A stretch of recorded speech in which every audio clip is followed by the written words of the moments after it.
daquela que non vivira a guerra civil, que escoitara aos seus pais, aos seus familiares, aos amigos xa maduros falaren do que fora aquela, pero que non o viviran. Esa xente moza xa a comezo dos 60 volveu a organizar políticamente a este país en grupos democráticos antifascistas na clandestinidade. Algúns dos que estamos aquí fomos desa xente, e moito antes de que houvese Parlamento en Galiza, moito antes de que houvese estatuto, moito antes de que houvese autonomía, estivamos a combater coas liberdades, exercendo a liberdade frente ao fascismo, costase o que costase, porque a liberdade conquístase, non a regalan. E iso que lles mete medo a estes.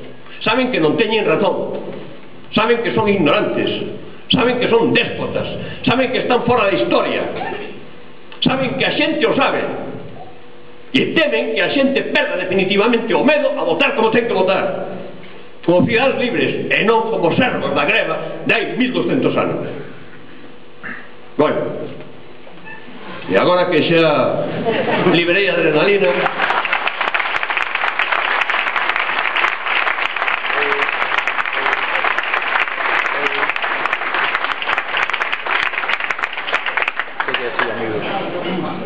alguén,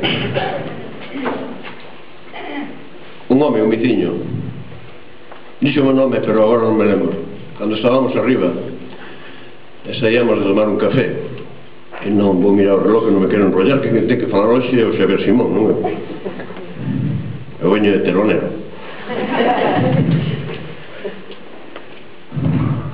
Díxome: señor Beiras, aquel zapato sí que fixo efecto e había que repetirlo.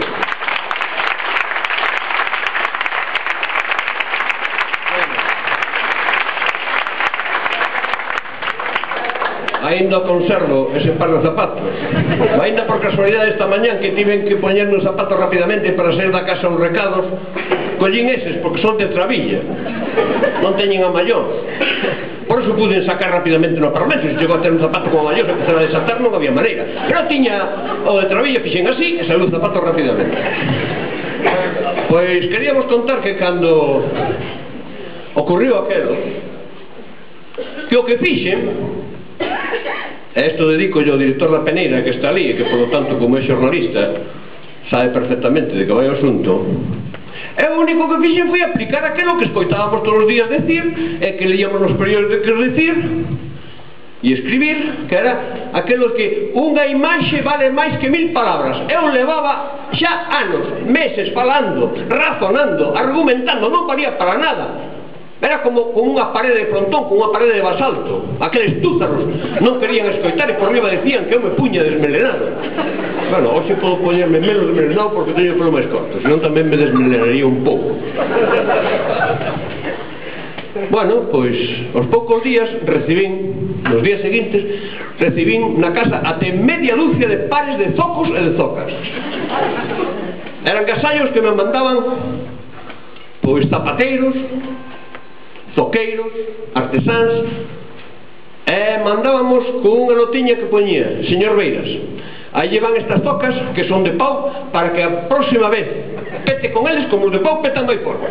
Pois era o que había que utilizar se cadra para o alcalde. O que pasa é que como somos pacíficos preferimos que os zocos que lle dean na cabeza sexan os votos de todos os cidadáns do Concello de Arbo. E os zocos máis eficaz e os zocos máis eficaz.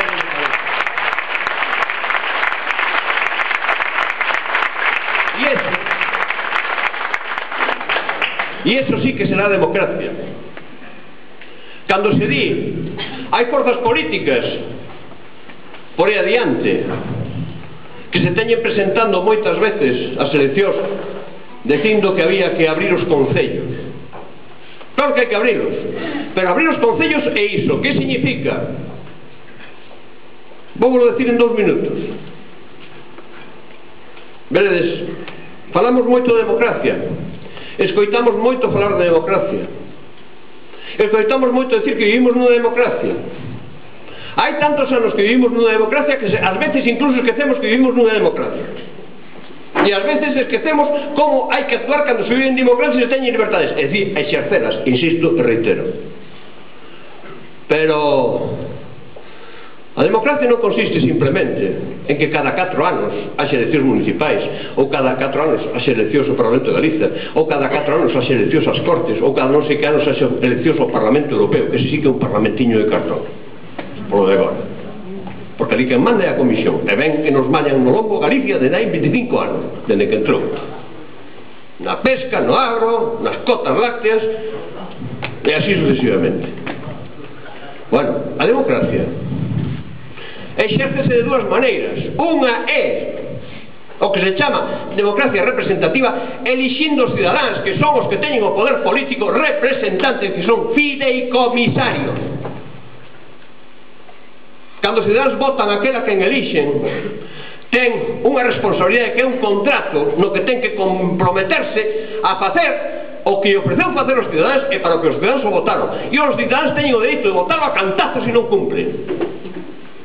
E incluso deberían ter dereito a votar os cantazos antes de que pasen os 4 anos, porque para eso está a outra democracia, a democracia participativa, que a xente participe, e que non participe só cando hai unha campaña electoral, que participe ao longo do tempo.